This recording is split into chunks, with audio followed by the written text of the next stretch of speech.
Еңбек етіп жүрсең де таппайтының, біреулерге тағы бір жақпайтының.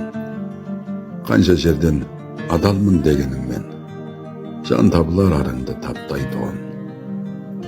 Барлығымен сыйласа білгеніңмен, адамдарға жақын болып жүргеніңмен, жақсы болып тұрсаң да біреу сенің кемшілік іздеп тұрады бір жеріңнен.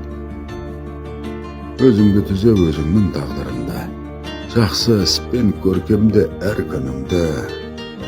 Арпаласып ақымақ адамдармен еш уақытта түсірме қадіріңді. Көңіл аударып қайтесің әрбіріне, келмейді ешкім жаныңды бәрі бірге. Жағамын деп біріне тырыспай-ақ қой, өз өміріңді өзің сүр, мәнін біл де.